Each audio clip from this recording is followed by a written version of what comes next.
Machine-école, un roman de Jean-Marc Robin, extrait. Avril 2019. Le proviseur adjoint s'installa au centre de la tribune de l'amphithéâtre. À sa droite, sa collègue, Emmanuelle Perret, continuait d'adresser des signes de complicité au professeur qu'elle appréciait, elle avait ses têtes. Après un essai micro, Nicolas Dubois débuta son exposé qui dura une petite trentaine de minutes. L'adjoint surprit son auditoire. Il avait parfaitement préparé sa réunion et l'enthousiasme de son propos tranchait avec le gris ordinaire de son costume mal taillé. La neuropédagogie, c'était un tournant, un virage, comme le numérique avait pu l'être. La seule question qu'il fallait selon lui se poser, c'était « Accompagne-t-on le progrès ?» ou, encore une fois, « Lui court-on après ?» Sans s'en rendre compte, l'adjoint avait quitté le débat didactique pour pénétrer sur un terrain plus glissant, le sens de l'histoire, la notion de progrès et le rôle de l'école.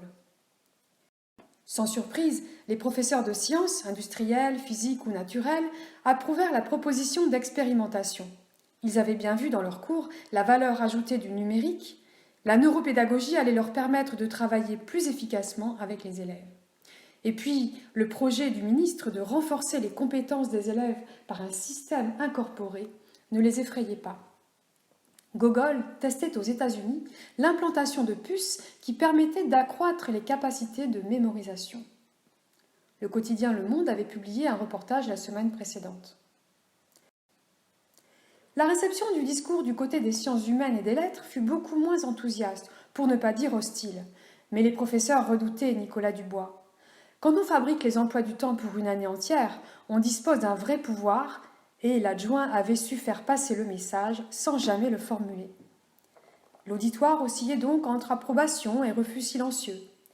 C'était toutefois oublier l'équipe de philosophie. Une petite brune d'1,55 m se leva et demanda le micro. Son ton était très courtois, mais le propos était frontalement opposé au discours de l'adjoint. La professeure rappela que toute transmission s'appuie sur des finalités et des valeurs, que l'envie d'apprendre des élèves suppose une relation humaine, que le rôle de l'école n'est pas de fabriquer des salariés plus performants, mais des citoyens libres, que ceux qui promeuvent le progrès technique comme un horizon en soi et pour soi créent les conditions d'une forme de totalitarisme et de société du contrôle. Certaines phrases firent mouche. Non, monsieur le proviseur adjoint, je ne rêve pas d'une école Gogol qui transforme nos enfants en cyber-élèves. Pourquoi pas alors demain des cyberprofs, des cyberparents ou des cyberadjoints ? Un rire général s'empara de l'assemblée.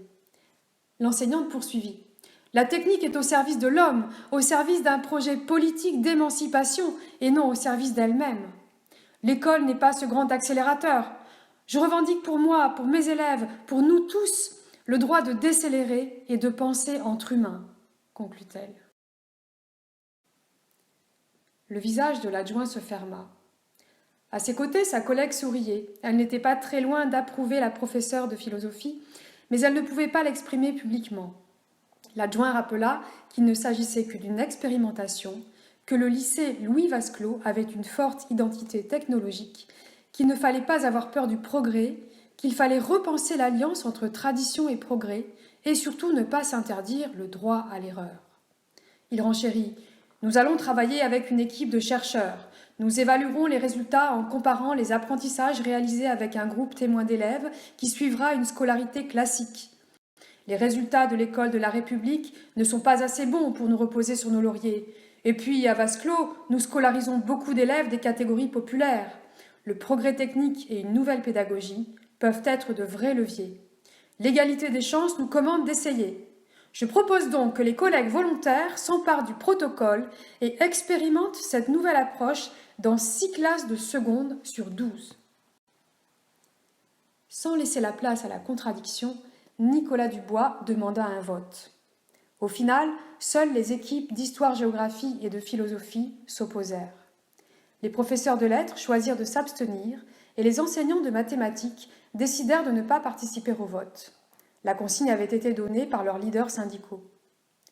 L'expérimentation fut approuvée par la moitié de l'Assemblée. Les professeurs de sciences et de langue vivante étaient enthousiastes. Ils avaient lu l'article du Monde. La recherche avançait vite. Une puce introduite derrière l'oreille permettait déjà à des élèves de 10 ans d'apprendre l'anglais en 6 mois.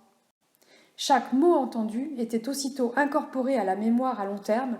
C'était la fin de la pédagogie en boucle qui exige de revenir plusieurs fois sur une information pour qu'elle soit appropriée. C'était la fin définitive du par cœur.